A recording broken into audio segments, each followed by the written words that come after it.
Hello, everyone. Hello. Welcome to today's continuation of the series of the book chapters from second book, The Family Business Guru. Yesterday, or in the previous video, we started this series by reading chapter 1.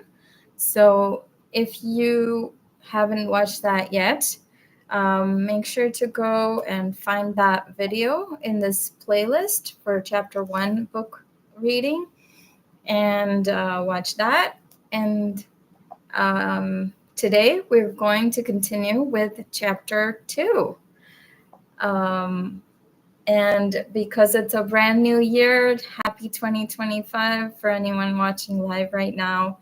And if you're watching on the replay, wherever you are, this time and space is perfect for you to receive this information and activation.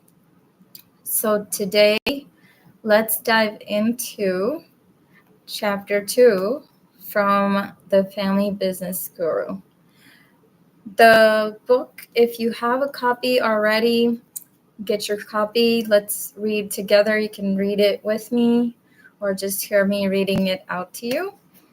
And if you don't have your copy yet, the link to the book is in the description box, and I'll put it in the comments as well, so you can order your copy and have it with you all the time. And when you order it through my website, I also send it to you with this bookmark that has my favorite quote on it. And the quote goes like this: always remember, harmony has money in it. So harmony, the word itself, has money in it.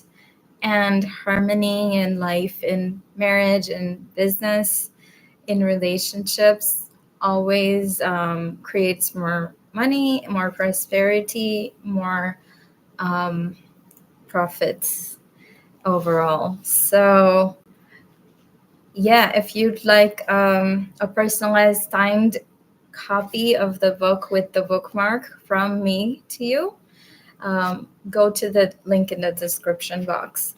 So let's get started. Grab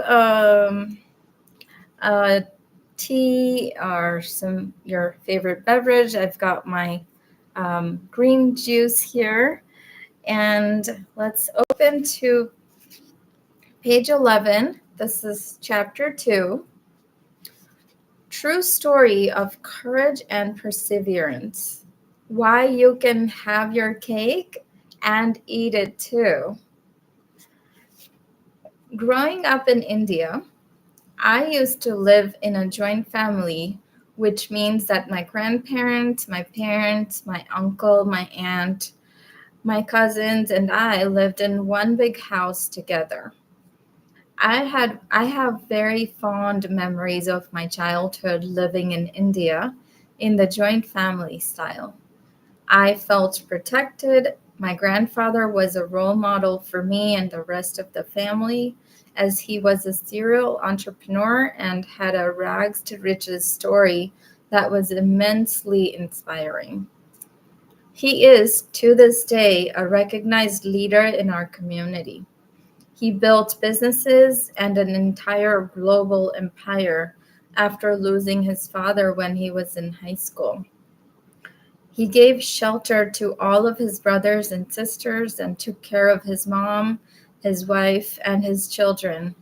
He is definitely a very healthy, masculine man who has been the provider and protector of not only our family, but also the entire extended community.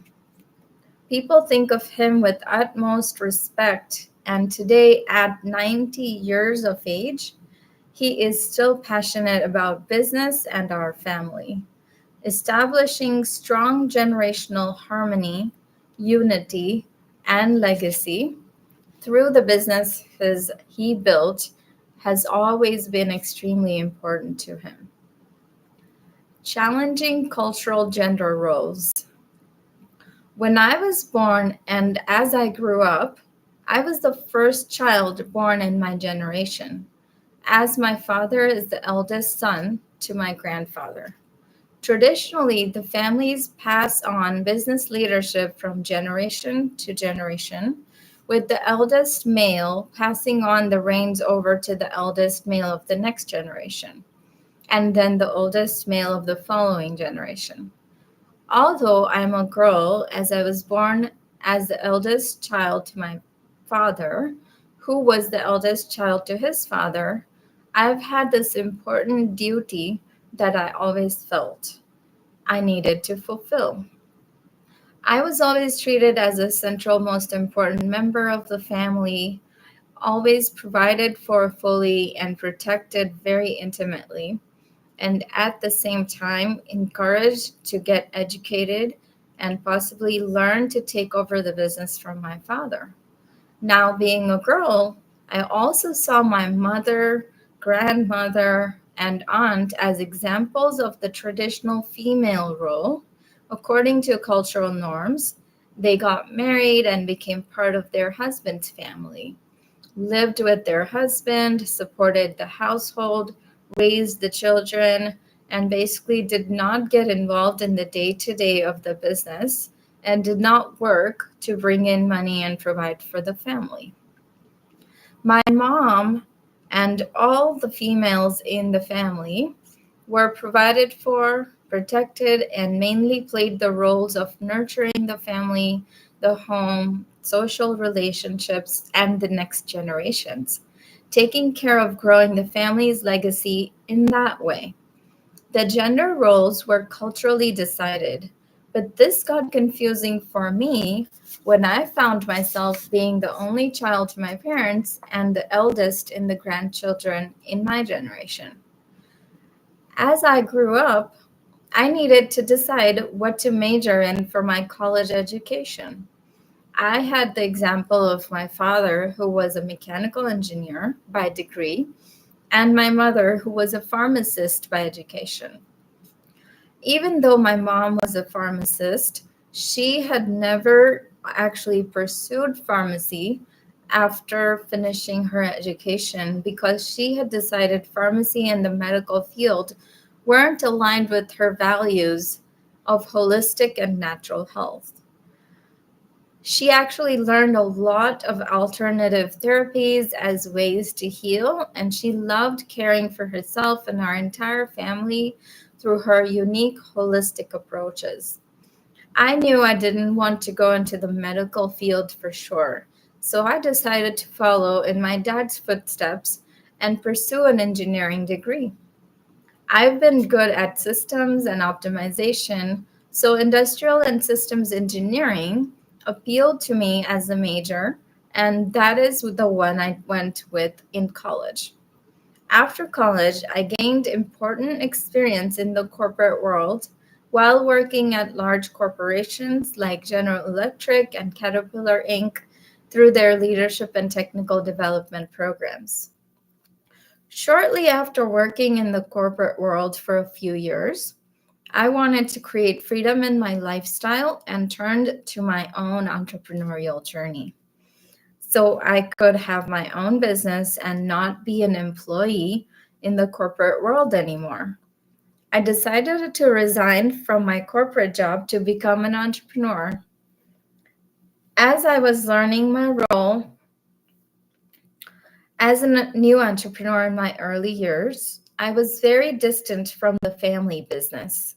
My dad had been handling it for many years while I was in high school, college, and in my corporate job. I would talk to my parents once or twice a week, and when I would talk to them, I started hearing from my mom about how stressed my dad had been recently. After speaking to my dad, he confirmed that he was stressed about the business situation. Navigating challenging family dynamics. That theme went on until one day I decided to dig deeper and get to the bottom of what the stress in the business was all about. My dad and I have always had a very open, honest, and loving relationship.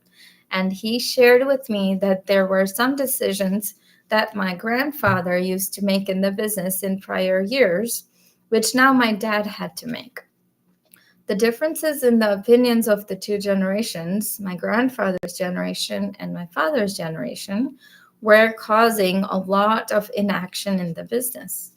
My dad was frustrated and feeling demotivated about the state of the business because the growth was stunted and this was affecting profitability. I never thought that I would ever directly become a part of the family business. In fact, my father wanted me to stay away from the family business, especially during the time when he was having stress and frustration within it, because he wanted to protect me from this stress as well. It was his love and protective instincts that wanted to keep me away from it all. I was also afraid of stepping into the family business because as a girl, I always felt like I didn't own any part of it.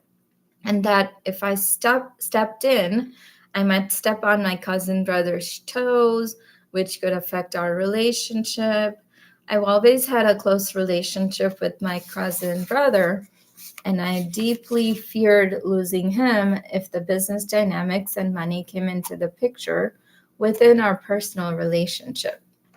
I did not want to ruin the loving bond we had shared for so many years at any cost. And at the time, my money beliefs had me convinced that when money got involved, it just ruined relationships. I had to challenge and shift that belief and many other disempowering money beliefs in the following years. So I just kept staying on the sidelines and tried helping my father through other ventures, investments, and passive income ideas so he could get relieved from the family business. I thought that if I helped create a new business that my dad could rely on, then he could get out of the family business or maybe close it out, solving the problem for him. So, having the entrepreneurial bug in myself, being in my early years of entrepreneurial journey, where I was learning a lot of different business models and exploring and researching a lot of different new business venture options, I brought a few of those options to my dad as well and asked if he wanted to pursue any of those business ideas. For a couple of years, he tried a few different business models and pursued some new business ideas. However, this was not solving the actual problems in the family business. And I got a lot of calls from my grandfather who asked me to help my dad with the family business. I kept ignoring the messages from my grandfather due to my own doubts and resistance until one day I got a call from my uncle's son, my cousin brother, and he let me know how the family business needed immediate attention and full focus from all family members. That was eye opening for me. I have always had a very close sibling like relationship with my uncle's son, my cousin brother, because we grew up together in the same home and the joint family. With me being the only child to my parents, and with my uncle's son only being 2 years younger than me, I basically always thought of him as my brother. When he told me that the family business needed attention, my focus had to turn toward the nitty gritty of the family business itself. The more I looked into it, I found out that this was a much deeper rabbit hole I was now getting into. My father always said that family business is a one-way street. You can only come in, but then once you're in, you can never go out. You are in it for life. So my father felt like he was trapped on this one-way street.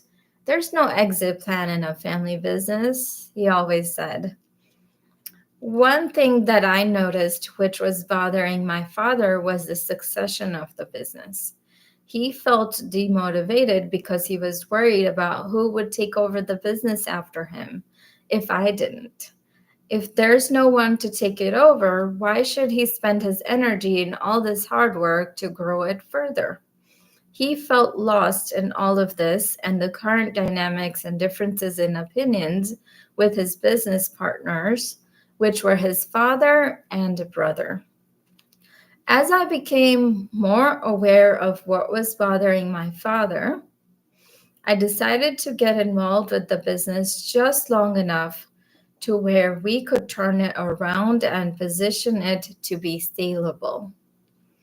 I still was not sure about taking over the family business completely, so I wanted to create an exit plan and thought that if we could sell it at a capital gains profit, then my parents could use the proceeds in their post business retirement years and I would stay away from it for the rest of my years.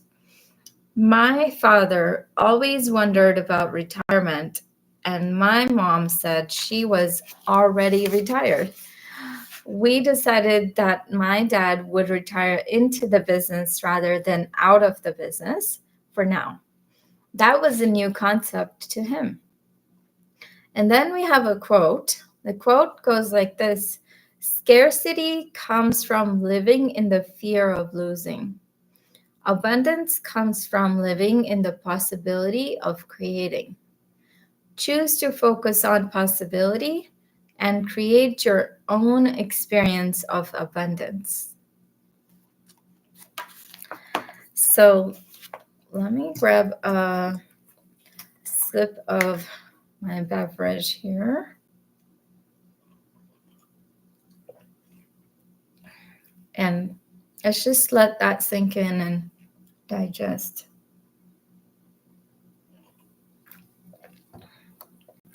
For a moment. And the next section, stepping up in the family business. When I got more involved in the nitty-gritty of the business, we started looking at the financial statements and I started asking questions. I now realized a lot more of what was really going on. Some of what I discovered, I couldn't even believe. As I asked questions and investigated what was going on, my dad revealed all the things that were plaguing him. I found out that the business he had built had become dependent on a couple of vendors who were supposed to be serving the business and its growth, but were instead just taking advantage of what the business had to offer. These vendors were not contributing to its growth. Also, on top of that, the people who my dad had trusted to keep the business running were in turn disrespecting my dad and calling their own shots, which were not always in the business's best interest. I decided that I needed to step into this and figure out what was really going on. I wanted to bring back the happiness and the smile on my dad's face. So the little girl in me stepped up as a young adult who was ready to take on the challenge in order to see her dad happy again. This whole situation was also impacting my mom, and I later learned it was also affecting my entire family. Little did I know that this one gesture from my heart would lead me to become the Chief Transformation Officer of the global brand that is my family's business empire. I also got deeper into this when I went to India to help plan my cousin brother's destination wedding. I was so excited when my brother finally found the woman that he wanted to marry and they got engaged. Weddings are a big deal in India, and they're made into a huge celebration so we can all make lots of family memories together.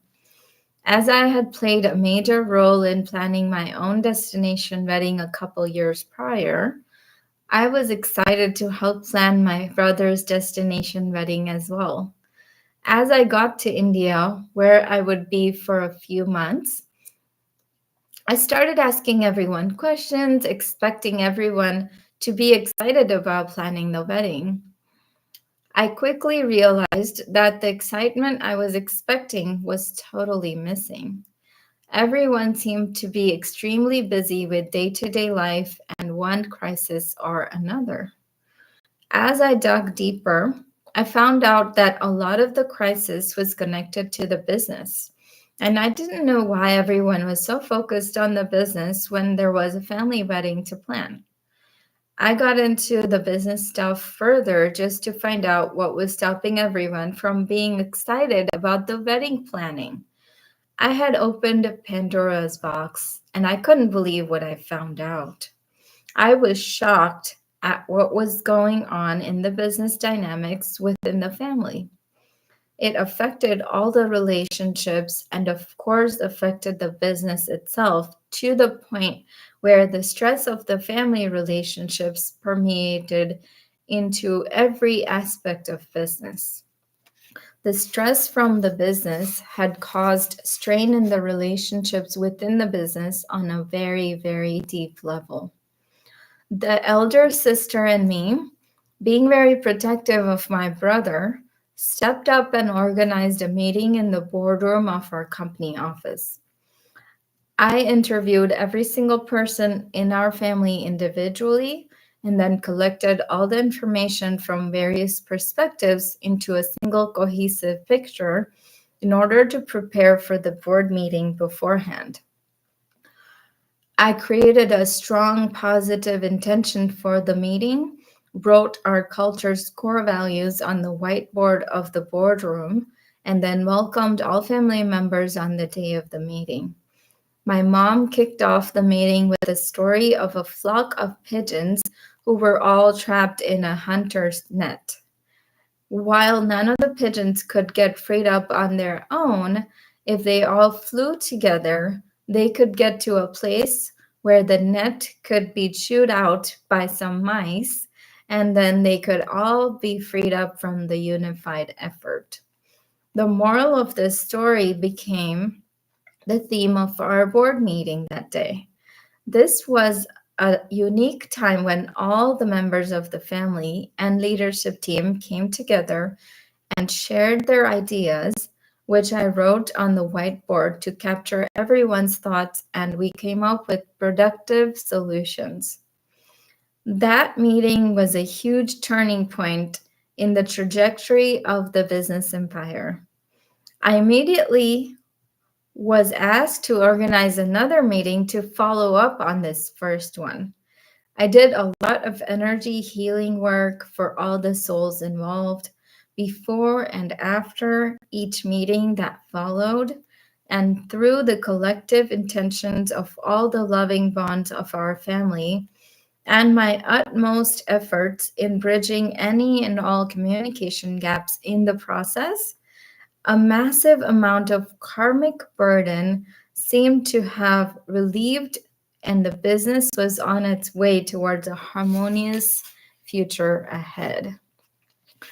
This was just one layer of many more layers that were yet to be peeled off in this massive family dynamic that I had ended up getting involved with. Over the next several weeks, months, and years ahead, we brought harmony in communications, we created unity in decision making, we bridged gaps in understanding, we created a stronger brand presence for the for the group of businesses globally, and we set healthy boundaries and structures in place for the benefit of all, while releasing karmic patterns and sabotaging beliefs from our fields. Today, as the Chief Transformation Officer at Pravat, I create and facilitate the long-term growth strategy for the family business, along with our team's annual goals and quarterly rocks. I lead the team so we can all be aligned on our actions toward a unified direction by creating systems, processes, and effective business policies. Like captaining a ship or even a fleet of ships to reach a predetermined destination, My role includes everything from managing compliance items like insurance renewals to developing a marketing strategy with the team, from creating metrics to track to aligning our sales efforts with that to facilitate sustainable growth with stability and strength. Through my role, I nurture the company culture by inspiring the right hiring and team empowerment decisions. My role also allows me to bring in the spiritual principles and tools for individual and collective growth of our team members through personal development and heart centered alignment. Bringing a holistic approach to business, we expand our awareness, consciousness, and comfort zone at the subconscious level of mind and create unprecedented level of harmony and business results for the entire brand and group of companies. We win as a team and we operate with unity. We create our customers into our raving fans and celebrate all the growth and success while having fun along the journey together. And then we have a quote. The quote goes like this: all your dreams are possible when you choose to step outside your comfort zone. And with that, we complete the reading of chapter 2 from my second book, The Family Business Guru. It's so exciting to read and revisit the journey through this chapter 2 story. And tomorrow we will, or in the next video, if you're watching on the replay, we will continue reading the book in this series. We will read chapter 3 together. So chapter 3 is The Path to Divine Harmony, how to read the rest of this book. So let me know in the comments what has been your biggest takeaway today from chapter 2. And what are you seeing that resonates with you in your life, in your family, in your business? How does this apply to your life, to you uniquely? And if you have any questions that come up, put them in the chat or in the comments as well. I'd love to hear from you. Make sure you're subscribed to my channel so you can stay up to date with any new videos that I'll be doing in the future, as well as the next videos in this series. Make sure you subscribe, like this video, comment with your questions or takeaways. And if you don't have a copy of the book, the link is in the chat, in the comments, and in the description. So get your copy today. And I will see you tomorrow if you're joining live, or in the next video for chapter 3 reading. Till then, take care. Happy 2025. And wherever you are, I send you lots of love and all my blessings. Bye-bye for now.